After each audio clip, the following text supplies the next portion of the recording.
भाई साहब आपका बहुत बहुत शुक्रिया। अगर आप लोग ना होते तो मैं तो समुद्र में डूब कर ही मर जाता। भाई साहब ये तो हमारा फर्ज था। चलिए अब आप यहाँ आराम कर लीजिए और ये चाय पी लीजिए। वैसे भाई साहब आप सब लोग यहाँ क्यों रहते हैं? क्योंकि भाई साहब ये समुद्र पर तैरता हुआ ही घर हमारा ससुराल है, हम सब यहीं रहते हैं। लेकिन क्यों बहन जी, यहीं पास में तो एक गांव है, तो आप सब लोग वहां क्यों नहीं रहते हैं? उस आदमी के सवाल पर 10 की 10 बहुएं और उनके पति एक दूसरे की शक्ल देखने लगते हैं और इस तरह समुद्र में रहने का कारण उस आदमी को बताते हैं। अरे जल्दी इस जाल को पकड़ो, लगता है इस बार काफी सारी मछलियां जाल में फंसी हैं। अरे इसका मतलब आज रात तो हम लोग टंगड़ी कबाब खाएंगे।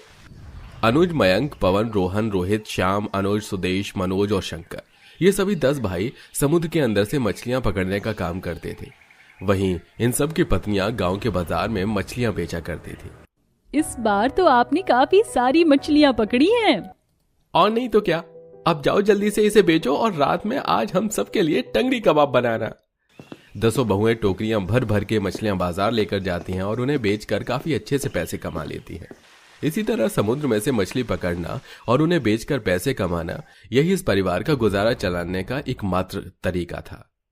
कुछ दिनों के बाद आज मौसम कुछ ठीक नहीं लग रहा है, समुद्र की लहरें भी काफी ऊंची ऊंची उठ रही हैं। आज आप लोग मछली पकड़ना रहने दीजिए।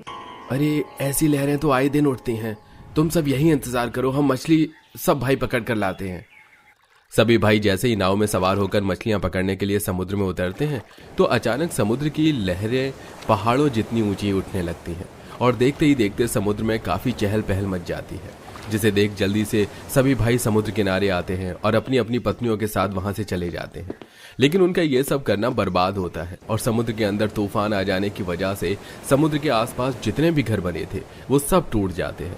साथ ही वहां की जमीन भी काफी ज्यादा खराब हो जाती है। इस हादसे में किसी की जान तो नहीं जाती, लेकिन गांव के काफी सारे लोग बेघर हो जाते हैं।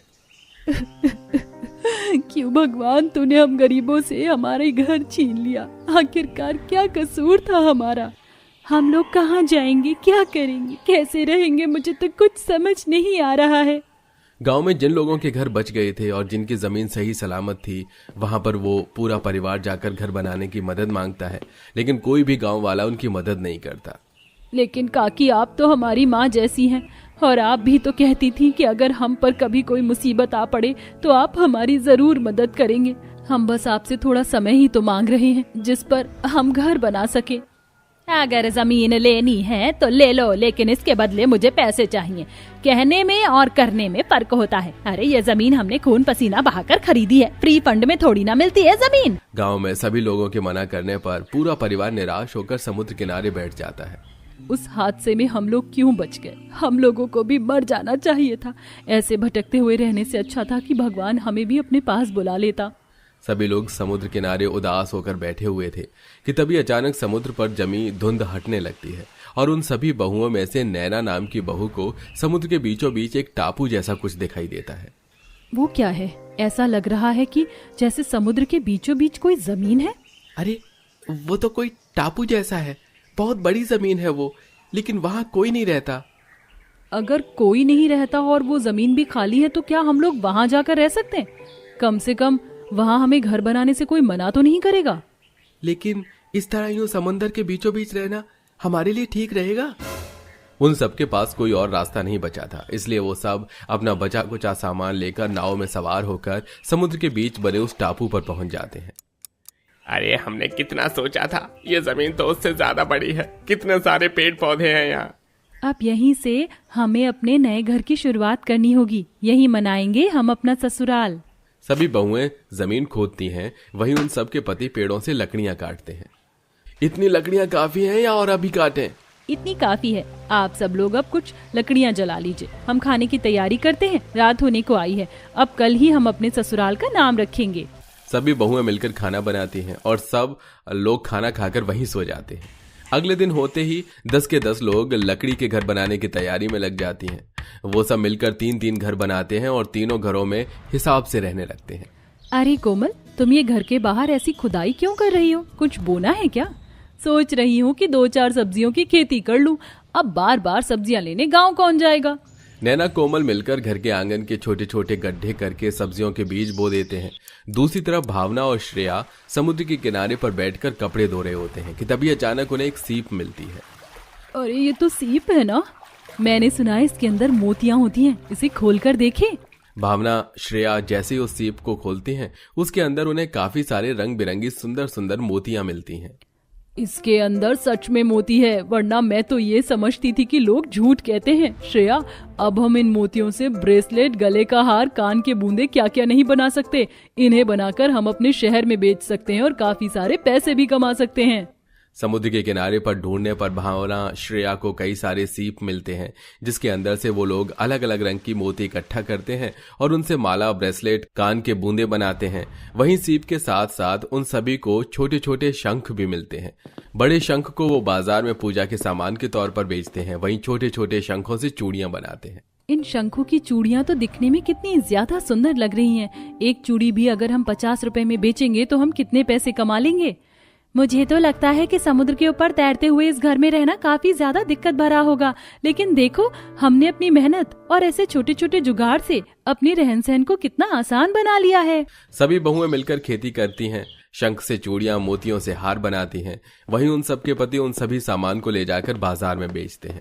इसी के साथ सभी बहुएं समुद्र में मछली पकड़ने का काम करती हैं और इसी तरह छोटे मोटे जुगाड़ से वो सभी समुद्र पर तैर रहे घर में रहने लगते हैं और ऐसे ही समय गुजरता है। और एक दिन इस बार तो सब्जियों की भी काफी अच्छी फसल हुई है। हम तो कह रहे हैं कि आप बाजार में जाकर तुम सभी सब्जी भी बेचने लग जाओ। चलो, कल फिर मछलियों और सामान के साथ साथ तुम हमें सब्जियां भी दे देना, उसे भी हम भेजाएंगे।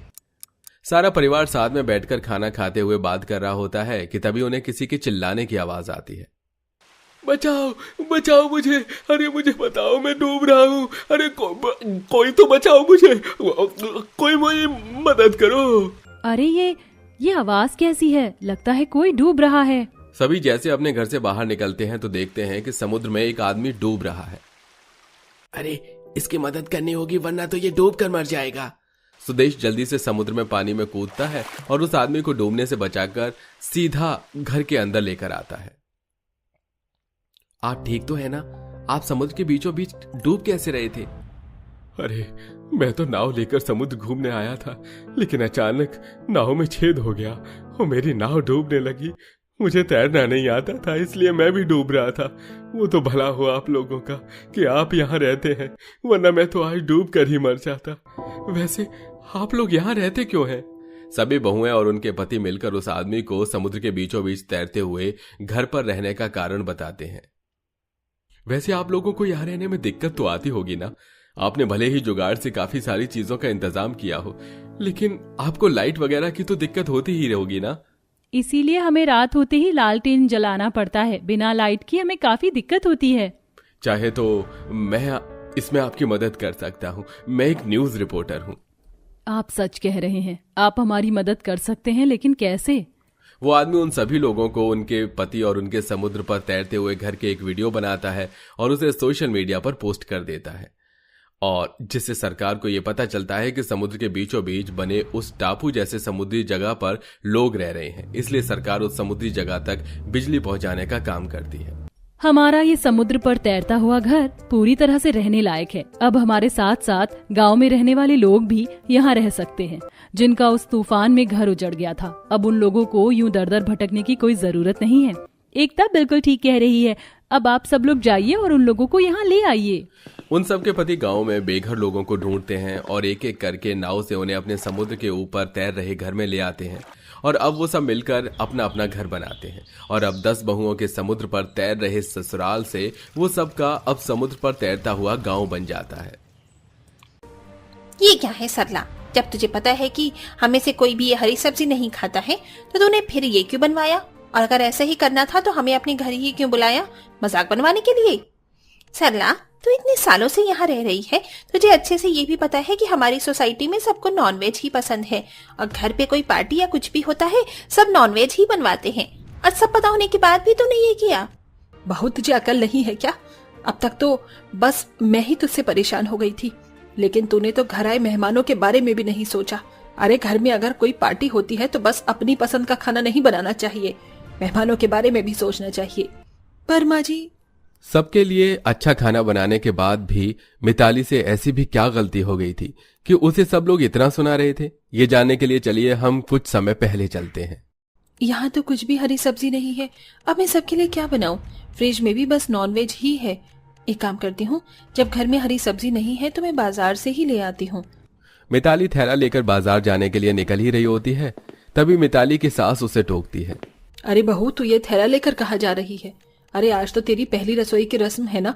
हम सब तो तेरे बनाए खाने का इंतजार कर रहे हैं और तू है कि थैला लेकर कहीं जा रही है।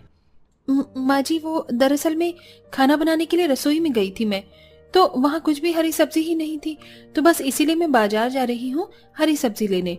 लेकिन बहू, रसोई में चिकन तो है ही ना, तो वो क्यों नहीं बना रही? अरे चिकन क्या देखने के लिए घर में रखेंगे, बनाने के लिए ही है ना। तू चिकन बना दे। नहीं माँ जी, मुझे हरी सब्जी बनानी है। और आपको लग रहा होगा कि हरी सब्जी स्वादिष्ट नहीं होती, लेकिन मैं आपको ऐसी ऐसी हरी सब्जी बनाकर खिलाऊंगी कि आप हरी सब्जी की दीवानी ही हो जाएंगी। अच्छा, मैं अब जल्दी से बाजार जाकर आती हूँ, खाना भी तो बनाना है ना सबके लिए। मिताली इतना बोलकर वहां से चली जाती है। काफी दूर तक जाने के बाद भी मिताली को हर जगह बस नॉनवेज की ही शॉप दिख रही थी। इतनी देर हो गई है, मैं कब से चल ही रही हूँ। इतनी दूर लगती है यहाँ बाजार। नॉनवेज की इतनी दुकान है पर एक भी हरी सब्जी का ठेला नहीं है। उन भैया से पूछती हूँ कि बाजार कहाँ लगता है। मिताली थककर एक आदमी के पास जाती है और उस आदमी से कहती है, अरे भैया, यहाँ बाजार कहाँ लगता है? अरे बहन जी, इस सोसाइटी के बाहर जाने के बाद से ही आपको बाजार मिल जाएगा, लेकिन ये सोसाइटी ही इतनी बड़ी है कि आपको बाहर जाने में काफी देर हो जाएगी। अच्छा, तो भैया यही बता दीजिए कि आसपास कोई हरी सब्जी का ठेला होगा या कहीं सब्जियां मिलती हैं? आप भी अच्छा मजाक कर लेती हैं बहन जी। अरे जिस सोसाइटी में हर कोई नॉनवेज का दीवाना हो, वहां कोई हरी सब्जी बेचकर क्या अपना नुकसान करवाना है। आप सोसाइटी के बाहर जाइए, मिल जाएगी आपको बाजार। मिताली जैसे तैसे बाजार पहुंच जाती है और काफी हरी सारी सब्जियां लेकर घर आ जाती है। ऐसे ही कई दिन निकल जाते हैं। कुछ दिनों बाद मिताली की पड़ोसन सोसाइटी में देखती है। तभी मिताली उनको रोकती है। अरे नीतू आंटी, आप तो घर आती ही नहीं है। उस दिन हम ही आपके घर आए थे। अरे आप भी कभी हमारे घर आ जाइए। हाँ, पहले तो बहुत आती थी, लेकिन मुझे पता चला कि तुम बस हरी सब्जी बनाती हो। यही सोच कर नहीं आती, क्योंकि मुझे हरी सब्जियों की खुशबू से उल्टी आती है। लेकिन क्यों आंटी जी, वो तो इतनी अच्छी होती है हमारी सेहत के लिए। बीमारों का खाना होता है, और अगर तुम बीमार हो तो तुम ही खा सकती हो। इस सोसाइटी में ऐसा एक भी घर नहीं होगा जिन्हें हरी सब्जियां पसंद होगी। पता नहीं तुम कैसे इस सोसाइटी में आ गई। नीतू मिताली को सुनाकर वहां से चली जाती है। रात के समय मिताली मेथी काट रही होती है। तभी मिताली की सास कहती है, बहू तो रोज कितना काम करती है ना, काफी थक जाती होगी। एक काम कर, आज तू आराम कर ले। आज मैं सबके लिए कुछ नॉनवेज बनाती हूँ। माँ जी, अगर आपको मुझे आराम देने का ही मन है तो आप ये कहती ना कि कुछ वेज बनाती हूँ। नॉनवेज से तो मेरा बस खून ही जलता है। लेकिन बहू, अब हम तुझे कैसे समझाएं कि हमें ये हरी सब्जियां पसंद ही नहीं है। तेरे आने से पहले से ही हम नॉनवेज खाते आ रहे हैं। अब तू अचानक से आकर हमारे घर का पूरा सिस्टम ही हिला रही है। माँ जी, अगर सिस्टम ठीक ना हो तो उसे हिलाने में कोई बुराई नहीं होती है। मैं तो सबके भले के लिए ही हरी सब्जी बनाती हूँ। आप लोगों की सेहत के साथ मैं कोई समझौता नहीं कर सकती। अपनी सास की बात भी मिताली बिल्कुल नहीं सुनती। ऐसे ही अब दिन निकल रहे थे। एक शाम मिताली का पति अनुज अपने घर के दरवाजे पर आता है तो उसे बहुत अच्छी खुशबू आती है। अरे वाह, इतनी अच्छी खुशबू! लगता है आज पक्का मिताली ने कुछ नॉनवेज ही बनाया है। शादी के बाद आज जाकर मैं पेट भरकर खाना खा पाऊंगा। अनुज खुश होकर अंदर आता है और मिताली को गले लगाकर बोलता है, सच में मिताली, तुम बहुत अच्छी हो। आज तुमने खुद ही नॉनवेज बनाया। इतनी बढ़िया खुशबू आ रही है कि मैं क्या बताऊं तुम्हें। नहीं तो मैंने नॉनवेज नहीं बनाया है, मैंने तो आलू पालक बनाया है। तभी मिताली के पड़ोस में रहने वाली मोहिनी मटन लेकर आती है। मोहिनी कहती है, अरे अनुज बेटा, ये खुशबू मेरे घर से आ रही है। मैंने मटन बनाया है तो तुम्हारे घर देने आई हूँ। मिताली, कभी तुम भी नॉनवेज बना लिया करो कि हम भी खुशी से किसी के घर में देने चले जाएं। अच्छा हुआ आंटी आप मटन देने आ गई, मेरा ये खाने का बहुत मन था। इतने ताने सुनने के बाद भी मिताली किसी की नहीं सुनती। मिताली ने अपनी बालकनी में धनिया टमाटर भी उगा रखे थे। कोई भी कुछ कहे, लेकिन मैं सबकी सेहत का ऐसे ही ध्यान रखती रहूंगी। कुछ दिनों बाद अनुज खुश होकर घर आता है और सबसे कहता है, माँ, मेरा प्रमोशन हो गया। भगवान का शुक्र है, तू कितने दिल से चाहता था कि तेरा प्रमोशन हो जाए और भगवान ने तेरी सुन ली बहू कल मैं घर पर आस पड़ोस के कुछ खास लोगों को बुला रही हूँ, तो सबके लिए बढ़िया सा खाना बना लेना। मिताली अब अगले दिन सबके लिए खाने में पीना बना लेती है, लेकिन उस पार्टी में आए मेहमानों को खाना देखकर काफी गुस्सा आता है। सरला, तू इतने सालों से यहाँ रह रही है, तुझे अच्छे से ये भी पता है कि हमारी सोसाइटी में सबको नॉनवेज ही पसंद है, और घर पे कोई पार्टी या कुछ भी होता है सब नॉनवेज ही बनवाते हैं, और सब पता होने के बाद भी तूने ये किया। अरे अच्छा होता कि तू हमें बुलाती ही नहीं। बहू तूने ना कटवा दी हमारी। ऐसा नहीं है, हरी सब्जी में एक से बढ़कर एक विटामिन और मिनरल्स पाए जाते हैं जो सबके लिए अच्छा है। मैंने बस वही किया था। मिताली की कोई नहीं सुनता, सब वहां से चले जाते हैं। अगली सुबह जब मिताली को जो औरत सब्जी देने आती है उसे आसपास के नॉनवेज बेचने वाले रोकने लगते हैं। अरे इस सोसाइटी में सब नॉनवेज खाते हैं और तुम हर रोज अपना ठेला लेकर आ जाती हो। इतने दिन से कुछ कहा नहीं, लेकिन तुम तो मान ही नहीं रही हो। अरे देख क्या रही हो, निकालो इसे। सब मिलकर उस औरत को बाहर निकालने लगते हैं, पर तभी मिताली आ जाती है। आप सब ये क्या कर रहे हो? देखिए ना, आपको सब्जी देने आ रही हूँ तो ये सब चिल्ला रहे हैं। आप लोग कोई नहीं होते हैं किसी को यहाँ से आने जाने पर रोक लगाने वाले। मैं और मेरा पूरा परिवार हरी सब्जी खाता है और ये वही देने आई है। अगली बार से रोक मत लेना इसे, समझे? नॉनवेज खाने वाली सोसाइटी में मिताली को काफी परेशानी का सामना करना पड़ रहा था, पर कुछ दिनों बाद अचानक से सोसाइटी के काफी ज्यादा लोगों की तबीयत खराब होने लगती है। माँ जी, हमारी सोसाइटी में लगभग सभी लोगों की तबीयत बहुत खराब है, हॉस्पिटल में एडमिट हैं। हमें उनसे मिलने जाना चाहिए। हाँ बहू तो सही कह रही है, आज अनुज आ जाएगा तो हम चलते हैं। अनुज के आने के बाद तीनों हॉस्पिटल जाते हैं, जहां एक फ्लोर पर मिताली के सोसाइटी के ही सब लोग थे। हे भगवान, ये अचानक से क्या हो गया? इतनी सबकी तबीयत कैसे खराब हो गई? माताजी, सबने नॉनवेज खाया है और वो नॉनवेज इन्फेक्टेड था, इसलिए सब बीमार हो रहे हैं। कहीं आप लोग भी तो एडमिट होने नहीं आए ना? माँ जी देख लिया, नॉनवेज ने पूरी सोसाइटी को कहाँ पहुंचा दिया। मिताली बहू सही कह रही है, जरूरत से ज्यादा कोई चीज खाने पर नुकसान ही पहुंचता है। मिताली बहू, जब तक हम ठीक नहीं होते तब तक तू हमारे लिए हरी सब्जियों का खाना और सूप लाती रहेगी ना? हाँ क्यों नहीं बहू, हम सबने तुझे बहुत रोका टोका, लेकिन सबकी आंखों से पट्टी उतर चुकी है आज। सबको अपनी गलती का एहसास होता है। साथ ही मिताली अब हर रोज हॉस्पिटल में हरी सब्जियों का खाना, सूप पूरी सोसाइटी वालों के लिए लेकर जाती है, जिससे सब जल्द ही ठीक हो जाते हैं। एक ऐसा छोटा सा घर, न खिड़की न कोई डोर, अंदर छुपी है एक चीज प्यारी, सबके लिए है बहुत न्यारी। बताओ तो वो क्या है? ऑप्शन ए नारियल, ऑप्शन बी अंडा, ऑप्शन सी केला या ऑप्शन डी बादाम।